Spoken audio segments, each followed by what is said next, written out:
अब हुआ क्या था, ये सारा इशू बना कैसे है, जिसे कुरैशी साहब अपसेट हैं थोड़े से। वो यह था कि एक दिन वहाँ पे पहली 2-3 मीटिंग जो हो रही थी कैबिनेट की, तो उसमें ज़राअत के हवाले से एक उसमें ब्रीफिंग और उस पर बहस शुरू हो गई। तो सबसे ज़्यादा क्वेश्चन जो है, क्योंकि कुरैशी साहब का एक बैकग्राउंड एग्रीकल्चर का, एग्रीकल्चर मिनिस्टर भी रहे हैं, minister of state Benazir Bhutto साहब के दौर में 1993 में, फिर फैब थी यहाँ पे फार्मर्स एसोसिएशन पाकिस्तान, उसके भी सदर है जनाब मुशर्रफ के दौर में, अपना भी एक एग्रीकल्चर उनका बैकग्राउंड, लिहाजा उनकी कमांड है एग्रीकल्चर के इश्यूज़ पे। तो उन्होंने बहुत सारे क्वेश्चंस किए थे पिछली 1-2 मीटिंग में कैबिनेट में एग्रीकल्चर पॉलिसी के हवाले से। तो क्योंकि ये एक अंडरस्टैंडिंग थी, अनअनाउंस्ड अंडरस्टैंडिंग है कि जहांगीर तरीन साहब जो हैं वो इस वक्त इनके एग्रीकल्चर के मामलात पंजाब और इधर उधर देख रहे हैं। तो जब इन्होंने बहुत सारे क्वेश्चन किए, बहुत अच्छे क्वेश्चन किए, तो उस वक्त ये वहाँ पे एक सवाल उठ गया कि क्यों ना उन्हीं को बुला लिया जाए, तरीन साहब को, वो आके इन चीज़ों को देखें, ज़रा वो जवाबात दें, क्योंकि वो देख रहे हैं। सो ये कोई प्लान नहीं था, इमरान खान साहब ने स्पेशली नहीं बुलाया था उनको। ये मीटिंग के दौरान से ये एक सवाल उठा कि इन सवालात के जवाब तो ये ऑफिशियल्स और ये दीगर लोग नहीं दे पा रहे, जो शाह महमूद कुरैशी साहब बड़े रेलिवेंट क्वेश्चंस पूछ रहे थे। सो उसके बाद उनको बुलाया गया कि आप आए और ब्रीफिंग करें। इंटरेस्टिंगली जिस दिन वो आए हैं, जो मेरे ज़राए कह रहे हैं, शाह महमूद कुरैशी साहब अगर इसका कोई काउंटर कोई वर्जन देना चाहें तो ज़रूर दें, वो ये कह रहे हैं कि जिस दिन इन तरीन साहब ने ब्रीफिंग दी एग्रीकल्चर पे, उस दिन शाह महमूद कुरैशी साहब इजलास में वो नहीं थे, वो कैबिनेट में नहीं थे। और वो जो ज़राए मुझे बता रहे हैं कि तरीन साहब की ब्रीफिंग बड़ी अच्छी थी। मसलन उन्होंने पहले चैलेंजेस बताए, चैलेंजेस क्या हैं, इश्यूज़ क्या हैं, और इनको हम कैसे एड्रेस कर सकते हैं, कितना टाइम लगेगा। सो कॉर्पोरेट सेक्टर के वो बंदे हैं, क्योंकि उन्हें तजर्बा है। सो वो बुलेट पॉइंट्स के साथ अपने साथ उन्होंने कैबिनेट को पूरे एक प्रॉपर उन्होंने ब्रीफिंग दी, जिस पे साफ ज़रा कैबिनेट वाज वेरी हैप्पी। और जो मुझे ज़रा बता रहे हैं कि उनको बड़ा अप्रिशिएट भी किया गया उनको, कि जी बड़ा अच्छा है, बड़ा ज़बरदस्त है। अब ये वो फैक्टर्स हैं जिसकी वजह से शाह महमूद कुरैशी साहब जो है ना उस पे अपसेट हुए हैं, और वो उस पे पब्लिक गए हैं कि वो तो ये चाह रहे थे कि इनको कैबिनेट के करीब नहीं आना चाहिए, लीव अलोन कैबिनेट के करीब छोड़ें। तो कैबिनेट में भी आ गए हैं, ब्रीफिंग भी दे दी है, अप्रिसिएशन भी हो गई है, वजीर आजम ने भी उनकी बातें पसंद कर ली हैं। सो बेसिकली ये एक ओल्ड ये रेवलरी है। गुस्सा किस चीज़ का है, मेरे पास और भी बड़ी डिटेल है, लेकिन आमिर साहब पहले उस पर बात कर लें, मैं फिर आऊँगा लास्टली। अब वो गुस्सा कुछ इस तरह का है कि जब यहाँ पे आपको याद होगा, शाह महमूद कुरैशी साहब जो मुल्तान से अपना MPA का इलेक्शन वो हारे थे, वो नईम सलमान उससे लड़के से उसको जहाज पे लेके तरीन साहब ही लेके आए थे, बनी गाला उन्होंने ही शामिल करवाया था।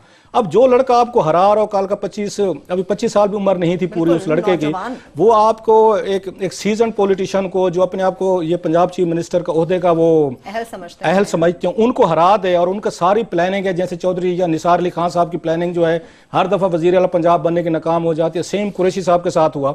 सो उनके जहन में ये था कि तरीन साहब जो है उस लड़के को लेके आए, उसे PTI में शामिल करवाया, बाद में उसको वजीर बनवाया। So there is a background to this whole ये कंट्रोवर्सी।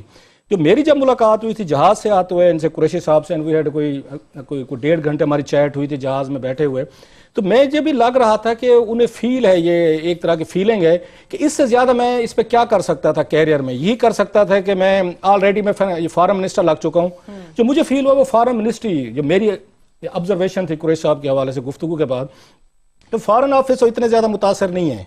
उनके जहन में फिर वही था कि मैं पंजाब की चीफ मिनिस्टरशिप जो है ना, और पर्टिकुलरली जब वो देखा जा रहा है कि पंजाब में वजारत आला नहीं चल पा रही, PTI को प्रॉब्लम है, शायद वो तवक्को रखते थे जो अभी यहाँ पे सीट जीते हैं, इलेक्शन जीते हैं, कि शायद मैं दोबारा री इलेक्शन में लड़ के वापस आ सकता हूँ, लेकिन इमरान खान साहब तैयार नहीं है। सो ज़हनी तौर पर मुझे फील होता है, जस्ट माई ऑब्जर्वेशन, कि कुरैशी साहब अपने आप को अलाइन फील नहीं कर रहे। वो ये समझते हैं कि मुझे या तो हराया गया है। मैंने पूछा उनसे ये सवाल बगड़ा, ये पॉइंट आउट करके जहाज में, मैं कि आपको लगता है कि आपको हराया गया है इलेक्शन में, ताकि आप वो ना बन सकें? तो उनका जवाब को इतना नेगेटिवली उन्होंने फोर्सफुली डिनाई नहीं किया कि हाँ नहीं एक होता है। सो उनकी ये फीलिंग है कि शायद मुझे इलेक्शन हराया गया ताकि मैं पंजाब का चीफ मिनिस्टर ना बनूं। सो उन्हें लगता है कि मैंने फॉरेन मिनिस्टर बनना था, बन लिया, पंजाब का चीफ मिनिस्टर मुझे लगा नहीं रहे, और मैंने क्या करना है। So he has taken a stand against, एक पॉपुलर स्टैंड ले रहे हैं जिस पर अपोजिशन की सपोर्ट उनको मिलेगी। सो उनका पता, मैं ये समझता हूँ उस वक्त जब इन्होंने रेमंड डेविस पे रिस्क लिया था, वो शायद इतना वाइज उनका फैसला नहीं था, मैं समझता हूँ।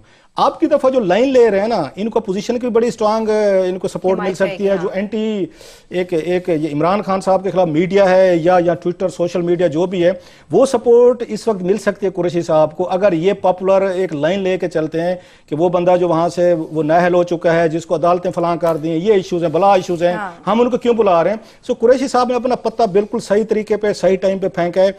रीजन एक ही है जो मुझे उस दिन जहाज पे उनके साथ आते हुए 1.5 घंटे में लगा है کہ وہ اتنے انٹرسٹیڈ اور اتنے پیشنیٹ ایموشنل اس جاب کے بارے میں نہیں ہے جو موجودہ جاب جو اس وقت ان کو دی گئی. عامر صاحب بات کر لیں، پھر میں آپ کو پھر کیبنٹ کے کچھ اور